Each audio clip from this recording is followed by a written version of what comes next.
Good morning. Good morning. Well, there a few of you are here, and I don't think you can tell from the live stream, but we put everything back together after this whole week. Everything has been moved and such. We have new carpeting, and we're still in the process now of doing all the final touches and rearranging, but we are grateful for this new space. So I'm Reverend Vicki Elder, and it is my joy and honor to welcome you to Unity of Monterey Bay, a beloved community co-created with love and intention. We welcome all races, nationalities, cultures, and religions, regardless of immigration status, sexual orientation, gender identity, and/or abilities. Whether you're here with us in person or joining us virtually, we know that love knows no boundaries. We are one in spirit. As a purpose-driven church, Unity of Monterey Bay is an inclusive spiritual community committed to co-creating an environmentally sustainable, spiritually fulfilling, socially just, and compassionate human presence on the planet. We celebrate our oneness and honor the God of each of our understanding, affirming the innate good and divine essence within each and every individual. Would you please join me in our statement of faith? There is only one presence and one power in the universe, God the good, expressing as infinite God beyond us, intimate God beside us, inner God being us, divine love in action. And now let's take this affirmation of truth even deeper into our hearts and minds with this prayer of joy. We begin by finding and breathing into that sacred space of joy that is within each of us. As we center our hearts and minds in sacred delight, our worries, fears, and challenges dissipate. We cease to put limits on what is possible, celebrating the expansiveness of our imaginations. We embrace our inner child and let our hearts come out to play. Surrendering into the journey, we let go and trust that joy will light the road that leads us into the fullness of our being. As we join in gratitude, saying, together, thank you, God, for this most amazing day. Miracle follows miracle, and wonders never cease. Can I get an amen for that? Amen. Amen. Yes. And in this same spirit of joy, we celebrate our children. Those in our community who are already downstairs, those in our families, and all the children of the world, holding them in our hearts and seeing them protected and resilient, creative and evolving, joyous and loved as we join in our heartfelt blessing. We love you, we bless you, we appreciate you just the way you are. This bright light of mine, I'm gonna let it shine. Oh, this bright light of mine, I'm gonna let it shine.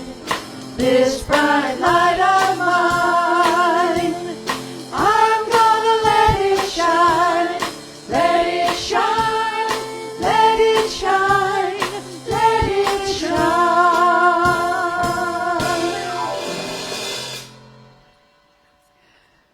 So now I invite you all to take a deep breath in, letting it out with an audible sigh, as we center ourselves to embrace this blissful interconnection with Spirit and invite the chime to call us into this sacred space within.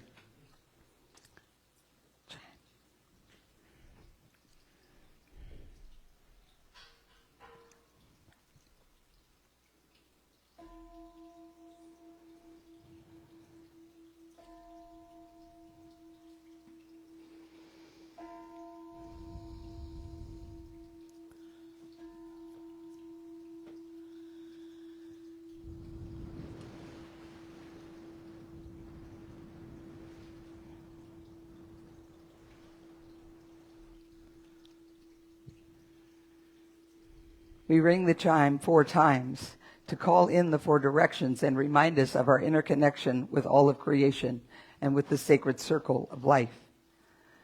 As we feel it resonate through our very beings, we follow its call into this now present moment within. Continuing to focus on our breath, with each inhale, we open our hearts and minds. We envision our breath reaching every cell of our being. And with each exhale, we see all barriers and obstacles dissolving into this divine flow. Again, as we inhale, we expand the spaciousness within us. We move beyond the limitations and boundaries of our bodies. And as we exhale, we ground ourselves deep within Mother Earth and into our oneness with the universe. Finally, we breathe our awareness into the highest expression of love, light, joy, and peace we can imagine, as we experience a transforming wave of gratitude. And with a fullness of heart, we say yes to it all, embracing, claiming, and knowing the divine Christ Spirit expressing in, through, and as us. And with a final exhale, we say, thank you, God.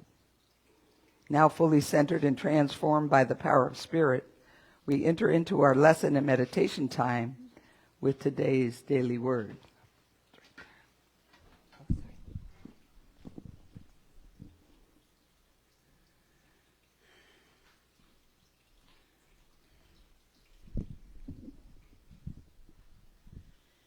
We read from the Daily Word, shared with permission of Unity, publisher of Daily Word, that can also be found at dailyword.com.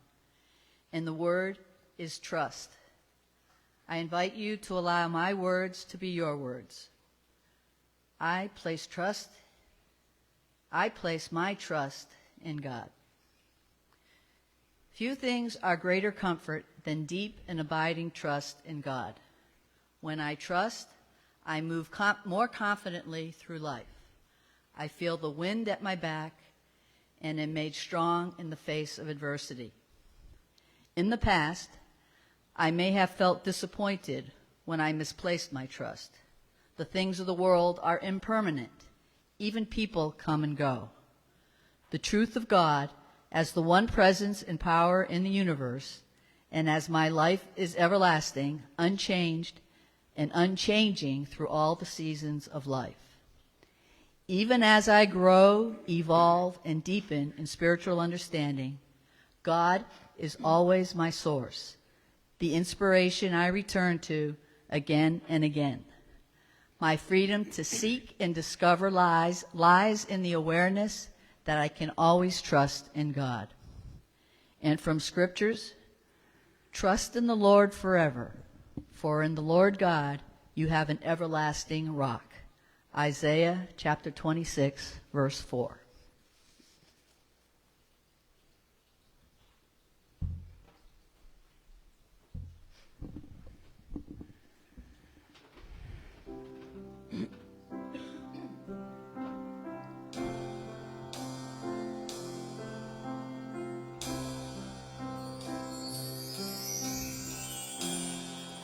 I am that I am, as bright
All I can say about this carpet is wow.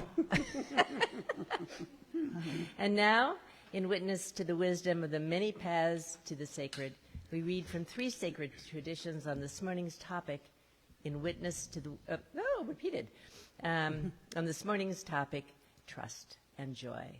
Joy, our essential nature. From Hinduism, the infinite is the source of joy. There is no joy in the finite. Only in the infinite is there joy. Ask to know the infinite. From Judaism, you show me the path of life. In your presence there is fullness of joy. In your right hand are pleasures forevermore. Psalm 16:11. And from Christianity, I have told you this so that my joy may be in you and that your joy may be complete. John 15:11.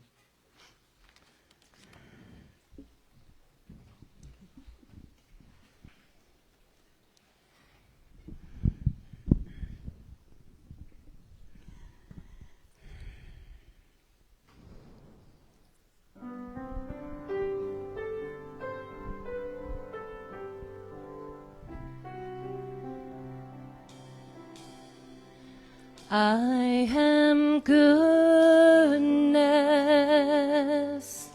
grace beyond measure. I am peace,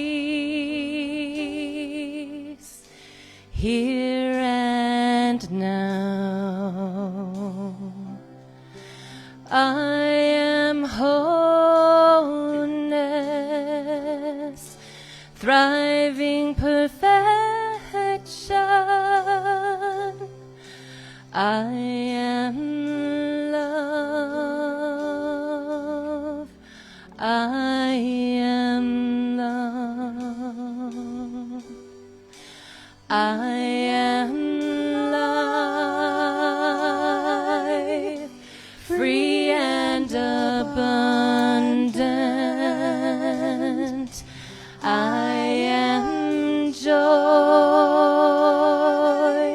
awakened and wild. I am spirit,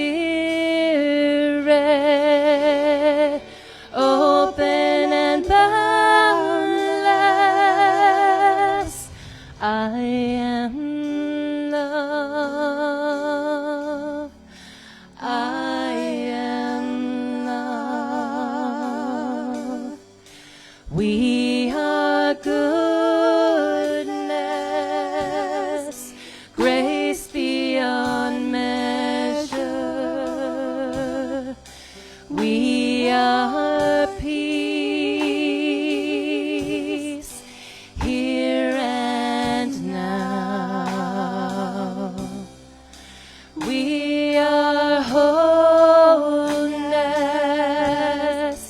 thriving perfection. We are love. We are love. We are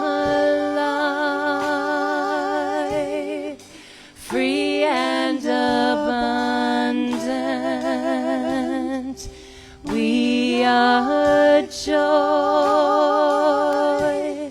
awakened and wild. We are spirit, open and boundless. We are love. We are love. We are spirit, open and boundless. We are love. We are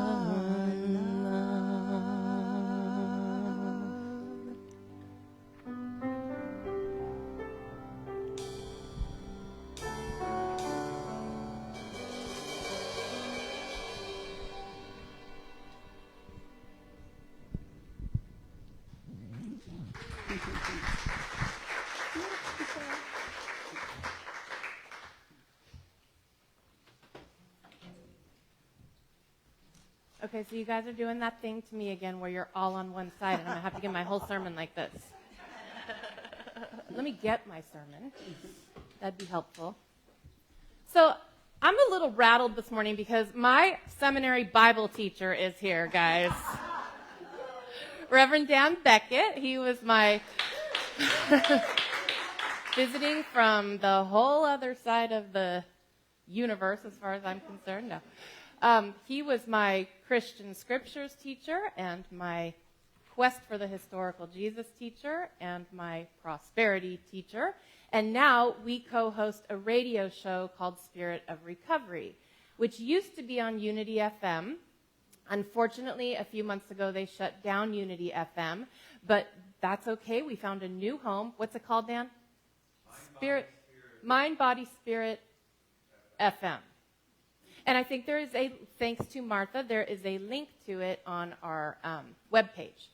So we used to be like on Tuesdays at noon or whatever. Now we're just, you go and it doesn't broadcast live, right? It's a podcast now is what it is. It's a podcast, so you can go and listen to it anytime. And what we talk about is the intersection of unity teachings and recovery from any type of recovery, from any type of addiction. 12-step program and such. So, anyway, I'm a little more rattled than normal. Got an audience. But we've been having a lovely time over the past few days. They have their daughter, Rose, here with them, and we've been doing some hiking and seeing the beautiful coastline and all of that, so it's been a wonderful visit. So last week, we began a discussion about joy, and I've been using this book, The Book of Joy, which is based on this epic meeting between these two spiritual giants, the Archbishop Desmond Tutu and His Holiness the Dalai Lama, that they met to have a discussion about joy, and they had various people recording them and filming them, knowing that it would be made into a book. Now, it also was made into a movie. So I haven't watched it yet, but I plan to, and I think you can get it on YouTube and I don't know what other streaming platforms. So that should be interesting. So last week, we started by sort of differentiating happiness from joy. And they're not like mutually exclusive or anything. They're just not quite the same thing. So happiness, we talked about, is more of a feeling. And it can be fleeting. And it can change with whatever the outer circumstances are, whatever is going on, right? We might feel happy or not. Whereas joy, in this context that we're talking about, is a deeper, more grounded and more lasting state of being. It's something that we choose. We choose to experience joy. And it's not dependent on outer circumstances, but rather comes from within us. So today, I want to propose to you that joy is not this difficult state to attain, but actually is our essential nature. And they talk about this in the book. Joy is our essential nature. So what do I mean by that? That joy is our essential nature, because obviously we don't always feel joyful, right? As human beings, we experience the full range of human emotions. Happiness, sadness, grief, depression, fear, frustration, all of them a natural part of the human experience. So what I mean when I say that joy is our essential nature is that when all of that other stuff, all of those surface emotions, all of the stress and strain of daily life are peeled away, when all of the obstacles that are preventing us from experiencing joy are removed, and when we are able to quiet our minds and our bodies for even just a few sacred moments, what we find is present underneath all of that is a state of joy. Now, again, this is not happiness or elation. It's really a deeper, more profound, sort of solid contentedness that comes from simply being alive. So nod your heads that you know what I'm talking about, that you have experienced this. Okay. Yeah, and it's also, at least in my experience and in our faith tradition, of course, the Dalai Lama doesn't talk about this, but the Archbishop Desmond Tutu does. It's a joy that comes from being in the presence of God. Now, a more accurate way would be to say that it is a joy that comes from being in an awareness of the presence of God, because we know that God is always present, right? It's an awareness of that presence on our part that is lacking. And this is just because we are caught up in our humanity, and that's okay. There's nothing wrong with that. It takes a lot of energy to be a human being sometimes, doesn't it? I know it does me. That's why it's so important that we take time every day, even if it's only for a few moments, to be in an awareness of the presence of God. Because this is where our joy resides. And we can cultivate our ability to experience that awareness of that presence of God by practicing it every day. I myself have experienced this state of basic essential joy in meditation. And it didn't take me hours and hours of meditation to get there. I'm going to tell you, because I don't do hours and hours of meditation. Now, some days I get to that place pretty quickly. Some days it takes longer. Some days I don't get there, or it's a lot harder to attain that state. But the more that I keep up a daily meditation practice, the more quickly and more easily I arrive at that state of joy. Now, I know that I'm there because I get a little smile on my lips. And like I can feel it. And I don't mean to. It's involuntary. All of a sudden I got this little smile, and it's like, there it is. There it is. It's almost like something coming into focus. All of a sudden I can feel it, and there's this feeling of being in the presence of God. Now, you may say that when you sit down to meditate, all you experience is the monkey mind. Monkey mind? Anyone? And that's totally normal also. But I think that if you stop and really examine this, you may realize that you have already experienced this state of joy also, despite the monkey mind. And you may not have even recognized it.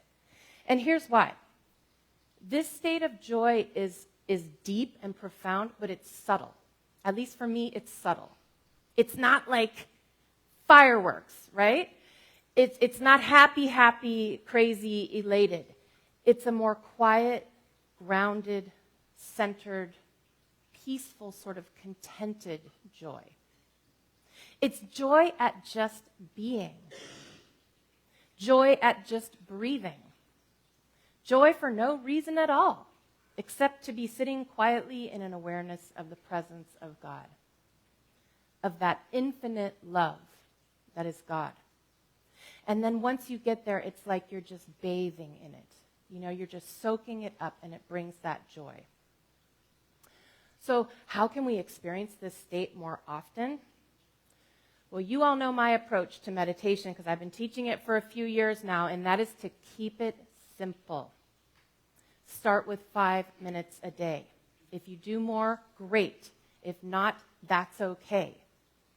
Some of the great meditation teachers tell you that 5 minutes a day is enough. And some of them sit for a lot longer than that. I think the Dalai Lama sits for 3 hours every morning. Not going to happen for me. He also does it at like 4 o'clock in the morning, or 3 o'clock in the morning, which is definitely, I'm barely going to bed at that time. Heck no. So it's not how long you sit in meditation, okay? But it's the cumulative effect of doing it every day, even for a short time. Okay, so that's one way that we can experience more joy. If we want to experience more joy, we also have to work at removing the obstacles that are getting in the way of our experiencing it. So if it's true that our essential nature is joy, what is getting in the way of our experiencing it? I'll tell you a few of the things that I think are getting in the way, at least for me. Perfectionism, trying to be perfect instead of trying to be human, trying to control life, trying to control people, places, and things, trying to make things come out the way I want them to, wanting things to be different than they are, getting upset over things I cannot change, negativity and negative thought patterns, judging everything as good or bad, and beating myself up for doing any of those things, or any other number of things that I think I have done wrong. Now, you probably have your own list, but that's my list, and I probably think that you probably share some of those with me. I think it's safe to say that one of the main obstacles to our experiencing our essential nature as joy is the good old ego. Or, should I say, the untrained or unrestrained or uncontrolled ego. Because we don't want to vilify the ego, right? And we don't want to get rid of it. That's never the goal. We can't get rid of it. Nor should we want to. We need the ego. It has its place. But we want it to be in its rightful place. The ego should be in the passenger seat, or better yet, the back seat. Right? Hey, how you doing back there? And who's in the front seat? Our higher self. Okay, now this is what we aspire to. This is not going to be the case all of the time. But we don't want the ego driving things, because when it does, and this is so true for me, it steals my joy. So all of these things that I was talking about, that comparing, the judging, all of that are activities of the ego, right? The ego makes up stories about everything. The ego judges everything as good or bad. The ego is that inner critic that is always finding fault with everyone and everything, especially ourselves, right? And the ego is constantly, this is one of the worst ones, comparing ourselves to others, and usually finding that we come up short, right? And the ego's main purpose is to sustain itself. So it comes up with all of these projections in order to protect itself. The ego blames, it finds fault with others, gets angry with others. All of this in order to avoid confronting its own shame or having to look at itself. And all of these things bring us pain and suffering, and they block our joy. So how do we get the ego in check so that it isn't stealing our joy and isn't keeping us from experiencing our essential nature as being one of joy?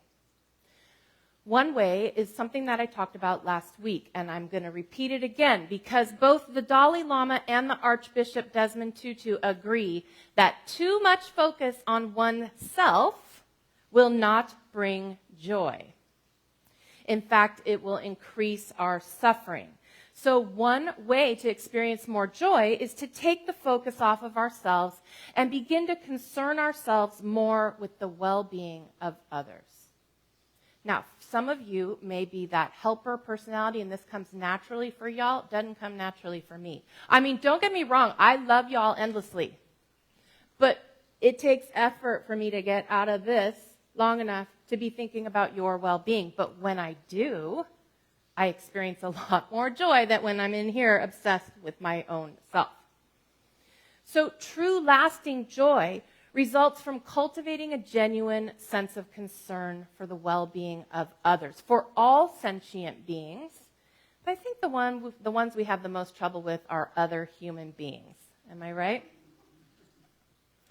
And joy comes from developing compassion for others. I talked last week about my son Alexander, and I think that this is why my life changed so much for the better after I had him.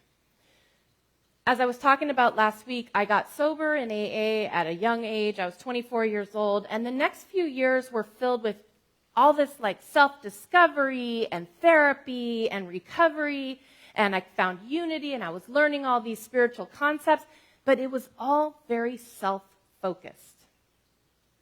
And that's not entirely bad, because sometimes we need to spend a few years focusing on ourselves. There's work that needs to be done, and there's a time and a place for that. Discovering those core negative beliefs about myself that were really causing me a lot of pain and suffering and stealing my joy. But at a certain point, it becomes appropriate to begin to turn some of our focus away from the self and toward the well-being of others. I had something that happened to me that allowed this to happen naturally, and that was the birth of my son. Suddenly, I had this tiny being who needed me for everything. And I didn't have to wake up in the morning and wonder what my purpose was that day. Nurse, clean, bathe, feed. You know, it was obvious. Like every day I knew what my purpose was. And because of that, my life took on a deeper meaning. And I felt more joy. I was tired of being focused on myself. I'd been focused on myself for a long time. And I hadn't gotten that kind of joy from my own pursuits of like career and things like that. Yes, I enjoyed them and they had their own merit, but it wasn't the joy that I got from caring for another human being every day and knowing that I had this purpose. And for me, it felt like a calling. I kept wondering why I didn't know what my calling was. You know, when I had Alexander, it was like, oh, this is my calling. And then, of course, when he got his diagnosis, it was even more clear to me that that was my calling. So that taking that focus off of myself, I was able to learn for the first time in my life what it meant to put someone else's needs ahead of my own. And that brought me great joy. So I have this sort of built-in element in my life because it hasn't ended. You know, Alexander still needs me all the time. And sometimes I'm real focused on my own, you know, drama. And then Alexander's like, I need help with my shoes or something. And it's like, okay, you know, turn to care for him. So I'm grateful for that in my life. And maybe you have something like that in your life too. Now, I saw another example of the joy that caregiving can bring when I visited C.J. Schaefer in the hospital on Tuesday. So if you don't know, C.J. is a long-time member of our church. She was a prayer chaplain. It was the late Dan Schaefer's wife. She's in the hospital. She's home now, but she was in the hospital, and I was told that she was sleeping most of the time, so a visit wasn't going to do a lot of good. But when I texted Krista, she said, yes, please come visit. Krista had been sitting by her bedside for hours. So we talked for quite some time, and I told her how in awe I am of what she is doing, which is she has become CJ's full-time caregiver, and she's been doing it for 5 years now. She hardly gets a break. I think it's amazing. I couldn't do that. And so I told her, you know, how hard it must be, but how amazed I am by what she's doing. And maybe I took a little license here, but I told her that I thought her father would be very proud of her. Yeah, and also that he was probably very glad to know that she was taking care of his sweetheart. So she did admit that it's been really hard, you know, and she expressed that to me, but I could see beneath that stress and exhaustion, I could see that it has also brought her great joy. You know, I could see it. And I asked her permission to talk about her in this talk this morning, and she confirmed for me that, yes, it has been extremely challenging, but it has indeed brought her great joy. And I can't speak for her, but I can assume that it's something like what I felt with Alexander. It has given her a real sense of purpose. Her life has meaning. She's making a difference. And I think that that clear sense of purpose and meaning brings us joy. When I said to her again as I was leaving how incredible it is what she's doing, she said to me, well, she cared for me when I was little, so now I'm returning the favor. And I was very humbled by that. So in the book, they talk a little bit about some recent research about joy and such, and I'm not going to go into that, but neuroscience is finding that we as humans are hardwired for compassion and for generosity towards others. It's part of the circuitry of our brains, and it's part of what enables us to feel lasting joy and well-being. Now, another way that we can release the ego's grip on our life and experience more joy is by practicing being in the present moment. Now, this may seem almost too simple. But the truth is that there are amazing, wonderful, joyful things going on around us all the time, but we miss the vast majority of them because we're not present. Right? Because our ego is keeping us so busy with worrying, projecting, judging, criticizing, blaming, comparing, right? And we can't be in the moment when we're doing those things. But the ego can't do those things when we're in the present moment. It's not reasonable to expect ourselves to be in the present moment all the time, or even for long periods of time at all. It's something that we have to work at, to cultivate. And again, this is a big part of what meditation is for, to help us cultivate our ability to focus on what's right in front of us and to keep from ruminating on needless things that only bring us stress and angst. So again, so simple. In meditation, we practice returning again and again to our anchor, whatever that is. Often the breath. It could be a mantra. It could be a sound. And when we find our minds wandering, as they inevitably will, don't be surprised, it's going to happen in about 10 seconds. We don't beat ourselves up. We don't berate ourselves. We simply notice we've gotten lost in thought and we gently return to our anchor. That's it. The thing is that as we do that, every time we do that, we're strengthening our present moment muscle. You know? It's like a muscle that we strengthen. And we're cultivating our ability to wake up. Have you ever been totally lost in thought and all of a sudden you wake up? It's like, dang, where was I? You know, it's like waking up from a dream. All of a sudden you're back. And the more that we practice meditation, the more that this will happen in our non-meditating lives. But again, it's important. It's so important. This gets so many people, trips them up from meditating. It's not something to do perfectly. In fact, if you think of it, it's something to fail at, right? Because every time our mind wanders, we just come back. That's the deal. That's not failing at it. That is just the deal. So that the present moment is where our joy resides. And so we just, every time our minds wander, we come back again and again. You just keep starting over, coming back to right here. This moment, this breath, this body sitting here, this heart beating, this life, this sacred presence. That's where the joy is. And we're missing a lot of it. Now, these are things that we can work at. Staying in the moment, lessening the ego's grip on us. We practice these things and we get better and better. But I know someone who lives in this state a good portion of the time, and that is my amazing son, Alexander.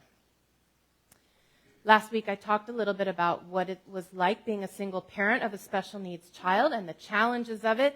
And while raising him was absolutely, or continues to not be a walk in the park, it has been made considerably easier by Alexander's incredible personality and his remarkable way of approaching life, which I can maybe take a little credit for, but not much. He came out that way. You know, it's just who he is. So all of these things I've been talking about getting the ego in check and releasing our need to compare ourselves to others, living in the moment, being present, these are things Alexander just does naturally. God bless him.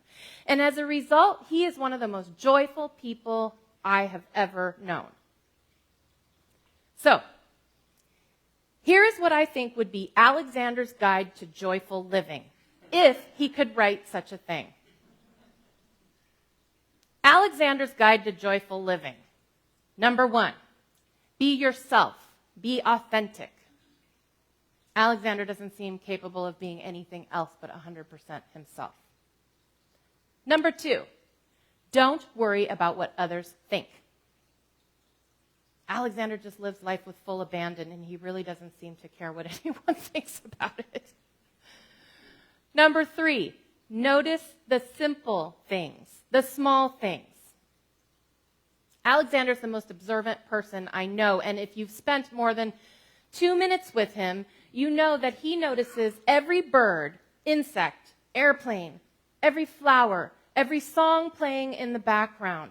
Nothing gets past him because he's in that state of being present that I was talking about. And when you're fully present, life comes into focus and you suddenly see as if in technicolor. I think that's how he sees. I really do. Number 4, get excited over everything. Everything. Alexander is nothing if not enthusiastic. He will tell you the hamburger he's eating is the best hamburger he has ever had. Every time. He'll tell you the game we just played was the best game we ever played. And he'll tell you the show or the concert we just saw was the best show ever. And again, everything is the best one to him because he's fully present, enjoying each thing to the fullest. His mind is not busy worrying about other things, about the future, or comparing himself to others, or judging whether something is good or bad. And when you stop doing those things, even a bowl of macaroni and cheese becomes the best bowl of macaroni and cheese you've ever had. It does. Number 5, be in the moment. Be fully engaged with whatever you are doing. Put your heart and soul into every activity. Don't hold back. Show that excitement and be unabashedly vibrant and alive. Number 6, music. Always music. All the time. Alexander will hear the softest music playing in the background that no one else can hear. He will go into Black Bear Diner and get up and dance in front of the jukebox because Elvis came on. Oh, yes, he will. I have video evidence to prove it. And when we go to the restaurant from scratch in the barnyard, as soon as the manager, Gerald, sees Alexander, he goes and puts the satellite station onto the Michael Jackson station because he sees the joy that gives Alexander. Alexander will tell you when Tchaikovsky is playing. He will tell you what Disney movie any song is from, and he loves Johnny Cash and the Beach Boys and Blondie and the Beatles. Ugh, impeccable musical taste. I do have a lot to do with that. So music, always music. And finally, the last one, number 7, is love people, animals, plants, birds, insects. Just love them. Again, if you've been around Alexander, you know that he just loves all people and all living things. He loves the younger kids down in children's church. He notices every red-tailed hawk and turkey vulture circling in the sky. He notices every flower and points it out to you. Mommy, Mommy, come here. There's a flower. And a few years ago when we were at the frog pond in the summer, when the grass is dry and it sort of waves like this in the wind, it's really beautiful, I told him that the grass was waving at him. So now, every time we go to the frog pond, he says hi to the grass. Mommy, Mommy, is it waving at me? And I tell him, yes, sweetheart, of course it is. Now, as his mother, full disclosure, I have to admit that sometimes some of this behavior can be a tad embarrassing. I'm human. And sometimes I wish he was a little bit less enthusiastic about everything. But it was so clear to me from a young age that Alexander was just so full of joy and so full of life, and I did not have the heart to try to take that away from him by trying to mold him into acting the way we're supposed to act. I didn't want to crush his spirit or dampen that enthusiasm. So I decided early on that I could either fight against it and try to get him to behave a certain way. There are a lot of therapies geared towards normalizing behavior, what society deems acceptable, or I could just let him be exactly the way he is and then join him. Now, I am not the master of joyful living that Alexander is, but I have embraced Alexander's Guide to Joyful Living, and I can tell you it works, and it's a whole lot of fun. I mean, who says we shouldn't be exuberant and enthusiastic about things and show it? Who says we shouldn't get up and dance at Black Bear Diner? Who says we can't talk to plants and animals and insects? So the thing is as I made that decision to free Alexander to be his authentic self, I found that I had freed my own self too. And I've learned to not care as much what people think about, what they think about me. To not worry if folks are looking at us when he's being exuberant or talking to plants. I've decided that if you're not hurting anyone else, there's no reason why you have to act a certain way, and that normal is highly overrated. And all of this has given me incredible freedom and joy, and I'm so grateful. He is my master teacher. So the final thing I want to say to you about joy today is don't wait to be joyful. We get caught up in thinking, I do this too, we all do this, I'll be joyful when I finish that project. I'll be joyful when that thing I ordered from Amazon comes in the mail. I'll be joyful when I complete that goal or lose weight or get my hair or whatever it is. Don't wait for your joy. Choose joy today. Because joy is in the here and now, in the present moment. It's not in perfection. It's not in things going in a certain way. It's in being fully present to however life is showing up, whatever life is offering you right now. Bringing your full self to any experience will create that joy. And joy springs forth naturally from the human spirit because it is our essential nature. And one more thing. There's nothing you need to do to earn your joy. You don't, like the Mary Oliver poem says, you don't have to be good. Okay, joy is not something that you earn or that you deserve, but rather it is what you are. It is what we are. It is our essential nature. It is our birthright. So don't wait. Claim your joy right here and right now.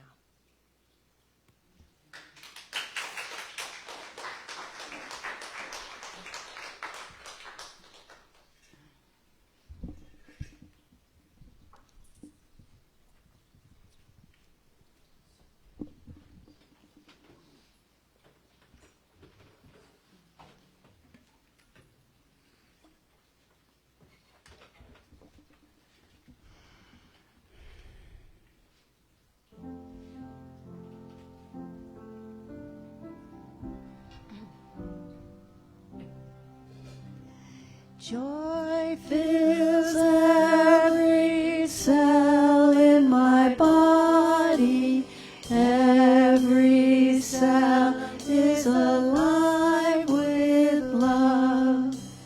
I relax into the healing process. I allow Spirit to be what it does. Joy fills every cell in my body. Every cell is alive with love. I relax into the healing process. I allow Spirit to do what it does.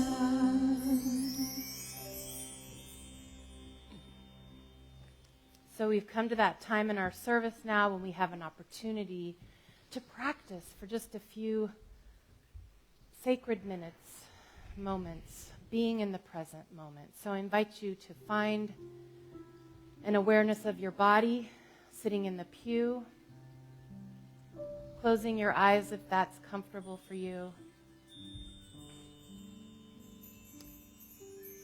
Find an awareness of your breath. Answer the phone. Let's take some slow, deep breaths to bring our awareness into the present. So breathing in deeply and letting it out slowly. And again, breathing in deeply.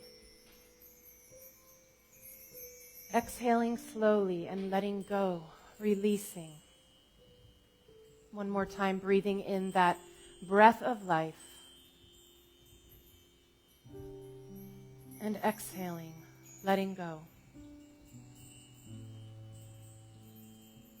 And just rest.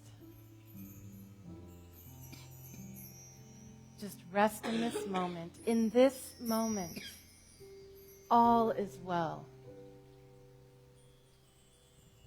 There's nowhere to be, nothing to do. Just be. Just experience what it is to be alive.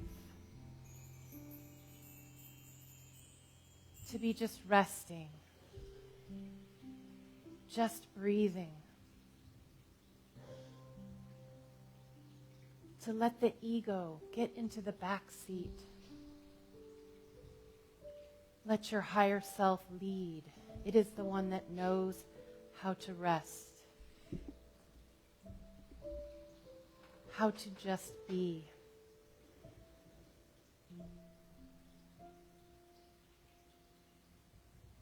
And as you sink deeper into an awareness of the present moment, allow that awareness of the presence of God to become clearer, stronger, deeper.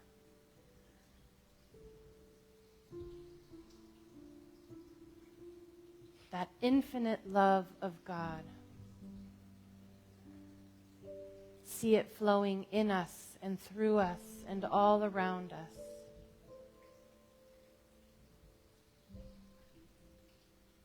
And allow it to bring that joy.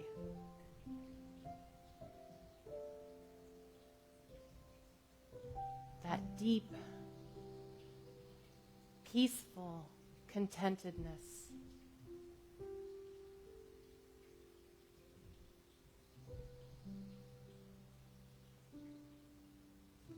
And in this place of receptivity and peace, I invite you to receive this poem by Dana Faulds, Joy for No Reason. I am filled with quiet joy for no reason save the fact that I'm alive. The message I receive is clear. There's no time to lose from loving. No place but here to offer kindness. No day but this to be my true unfettered self and pass the flame from heart to heart. This is the only moment that exists. So simple, so exquisite, and so real.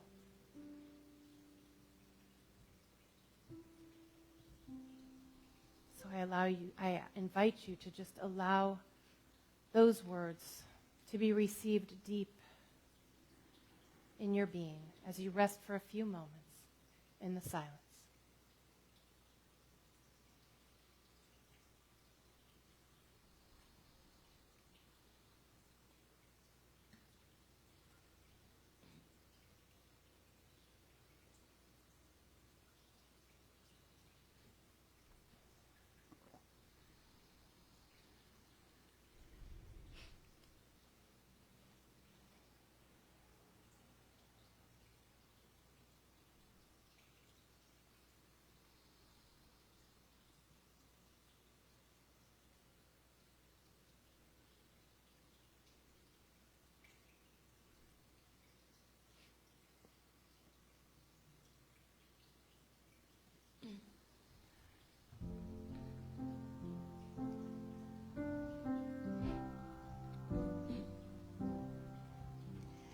Joy fills every cell in my body.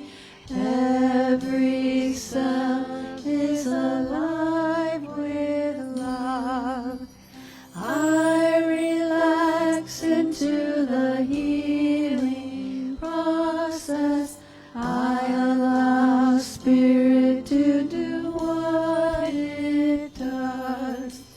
Joy fills every cell in my body.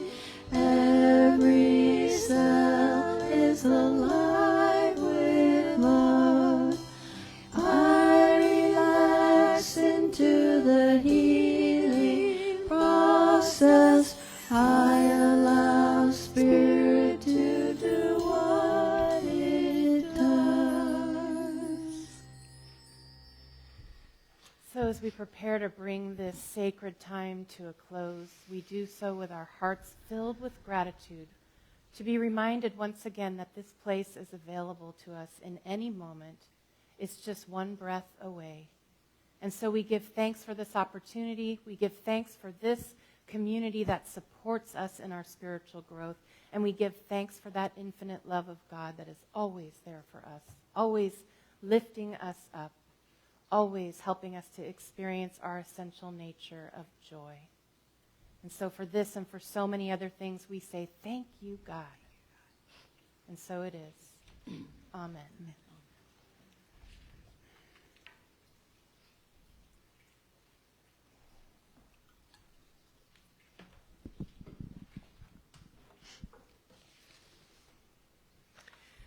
We have come to that time in our service where we have an opportunity to become part of God's flow of good in the world in a sort of practical way.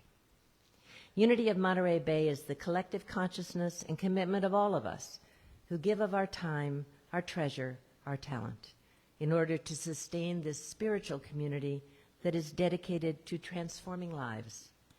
We know that prosperity is a state of mind that finds blessings in every situation and abundance in joyous generosity.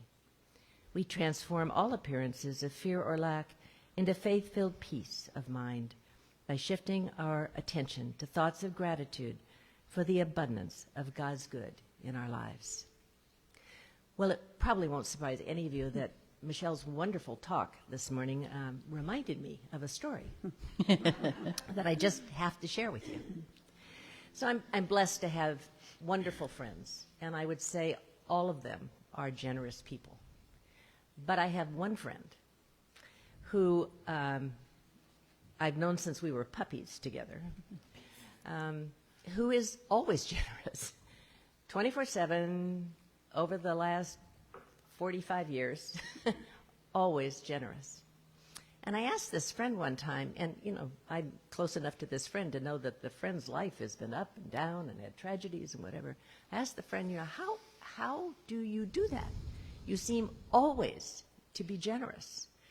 And my friend looked at me quite surprised and said, well, it's my basic nature. Mm-hmm. Sometimes things get in the way, and it makes it a little harder, but not too hard, because it's my basic nature.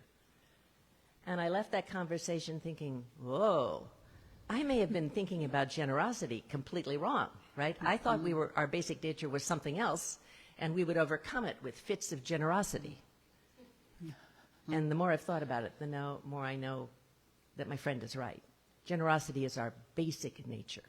And if you're struggling with it, find out what your barriers are, just like joy is our basic nature, but we may have barriers that we need to work on. So, from my beloved friend.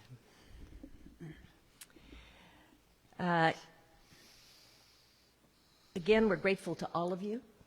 We're grateful for your online giving through our website.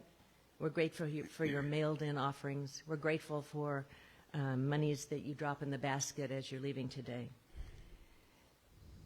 And now, from this place of faith and gratitude, I invite you to join me in mindful intention and joining in our offertory blessing. I am an open channel for God's infinite good.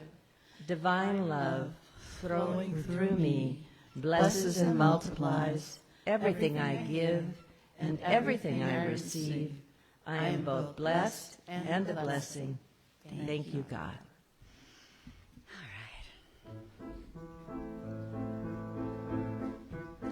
I wish you peace, I wish you peace, I wish you peace, I wish you peace, the greatest gift that you can have. I wish you peace, I wish you peace, inner peace, serene and calm, inner peace all day long, the greatest gift that you can have. I wish you peace, I wish you peace, I wish you joy, I wish you joy, I wish you joy, I wish you joy, the greatest gift that you can have. I wish you joy, I wish you joy, inner joy, serene and calm, inner joy all day long, the greatest gift that you can have. I wish you joy, I wish you joy, I wish you power, I wish you power, I wish you power, I wish you power, the greatest gift that you can have. I wish you power, I wish you power, inner power, serene and calm, inner power all day long, the greatest gift that you can have. I wish you power, I wish you power, I wish you peace, I wish you peace, I wish you peace, I wish you peace, the greatest gift that you can have. I wish you peace, I wish you peace. You clap for that. So today we want to thank and just mention Denise Rosier, Karen Drucker, John Hoy, and Christy Mattal for their inspiring music, and of course our awesome music team led by Denise Headland with Sue Roysowitz and John Talon on drums and Marianne singing backup or harmony or whatever you're doing over there. Who knows? Who knows? For announcements, we invite you to check the e-blast. And we have switched it up a little bit, try to keep y'all on your toes. So the stuff that gets repeated every week, we move that to the bottom. So the stuff you see first should be the new stuff. So check it out. The carpet campaign continues. There's a special opportunity for you to show your love for our Unity home by donating to our carpet fund. Symbolically, we are doing $60 for a square yard, but, you know, get more than a square yard. Come on. I mean, really. As of today, we are at $2,450 of offerings and $7,500 of the matching funds for a total of $9,950. We're doing it. We're doing it. We're getting there. Okay, so what do y'all think of the carpet? Love it. Yeah. Like it? Yes. I love it. It smells nice, right? I mean, it smells new and clean and fresh. Take us a little getting used to, and we'll sort everything out, but I can't believe we've been talking about this for like years. Years we've been talking about this. I can't believe it's actually happened, so it's really awesome. Summer dinners are happening. You can still sign up to host an event. You decide the theme, the menu, how many people, and the cost. We advertise it, and all the proceeds go to the church. There are 3 events now that you can sign up for in the sacred grounds. Kay's Garden Party on July 23rd is now closed. Walter's Vegan Luncheon on July 31st. Marianne and Sue's End of Summer Barbecue and Music, which isn't until September, but mark your calendars. And even farther out, Linda and Howard's Fiesta en los Pasler, Mexican dinner on October 1st. There's one more coming in August now that we'll announce next week. Okay. It's going to be Kathy and John. Okay. Kyle's, and they're partnering with Martha. Oh, cool. Okay. So there are lots of fun things to sign up for. Next Saturday is the Pride March. So if you are interested, you are welcome to march with us. What's that? Okay. So I think rather than some of us may be meeting here, but rather than trying to set a time to meet here and walk down, we'll just meet at the beginning of the parade, which is the corner of Polk and Alvarado. There'll be a lot of folks there, but we'll have signs and stuff, so find us. Wear your rainbow attire. You can make your own sign, or you can come down to the church. We have a lot of, you'd have to contact me to make sure I can be here, but we have a lot of poster boards, and we've got all kinds of pens and everything, so I'm not sure when we're going to be doing that, but some of us are going to come down, and we'll make a whole bunch of them. So, like, if you don't have one, you can just pick one. And then also, after the march, it culminates in the Custom House Plaza, and, you know, different organizations and vendors will have tables, and we have a table. So I need folks to help me man the table, or woman the table, or... Be it. Yeah, I'm not going to go there. People the table. Power the table. So, yeah, and creative ideas about what we might have at the table. We're going to be looking at a little bit of that today, maybe at the board meeting. We want to make sure we have something to give. So if you're interested in doing either of those, let me know. So the cleanup is just Sunday, right? Yes. Okay. So because we don't want to conflict with the Pride March, the highway cleanup this month is just going to be on Sunday. Meet at the back of the church, hook up with John at the end, and find out So, and we, as always, give thanks for all those who participate in that highway cleanup. Okay, we have a new internet connection. Do we have this posted somewhere?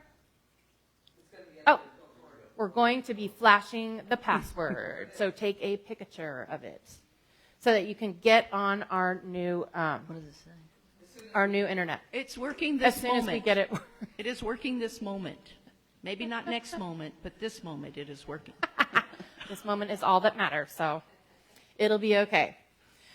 And then just a reminder that our annual banquet and auction are coming up. Thursday Night Fever, Get Down Boogie Oogie Oogie, is going to be on September 15th. Get your tickets now for $130. There are always partial or full angel tickets available, so don't let that stop you. We are now collecting auction items, your items that are in good condition, or new, or very close to new, or services, or intangible things, gift certificates, massages, things like that you can donate. And we need those things to start coming in, because this is essential to our success, our fundraising success. This is our big fundraiser for the year. So see what you got and bring it in. All right, as we bring our service to a close this morning, we are so grateful that you have joined us, whether you're here with us live or you are joining us virtually. Whether it's your first time or you're a regular, we hope we've made you feel at home in our Unity of Monterey Bay community. And most importantly, you all are silly. Oh. Oh, you know what? Yeah, okay. They're backwards on here too, I think. Okay. At any rate, the most important thing is we want you to know that wherever you are on your spiritual journey, you are welcome here.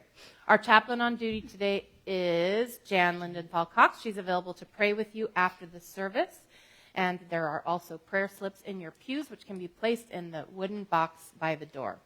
We are grateful for all of the avenues to prayer in our community. So, with all of that, let's form our closing circle for our prayer for protection and our peace song.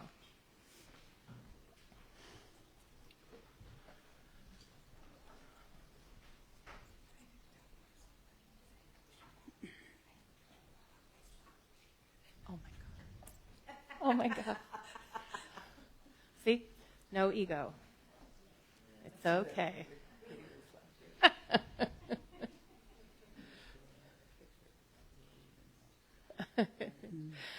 So as we form our closing circle, this circle of community and love, I'd like to call into this circle this morning just a few folks in our community that could use some extra prayer. James Bogan, who is doing well, but keep the prayers coming. On Thursday. Mm-hmm. CJ Schaefer, who is back home now, but could use prayers, as well as her whole family, for support.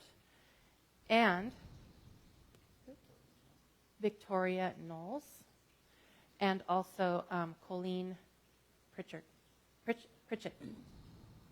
And anyone else that is on your heart today, you can either call it out or you can just speak their name in your own heart, and we just see them lifted up in prayer, and we see them encircled in this loving circle and enfolded in God's love. So with these dear ones on our hearts, we join in our prayer for protection. The light of God surrounds us. I am light. The love of God enfolds us.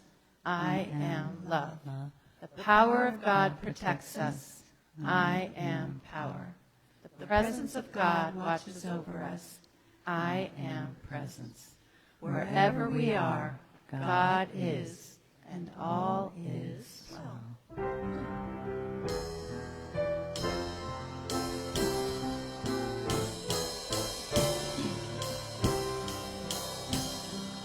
Let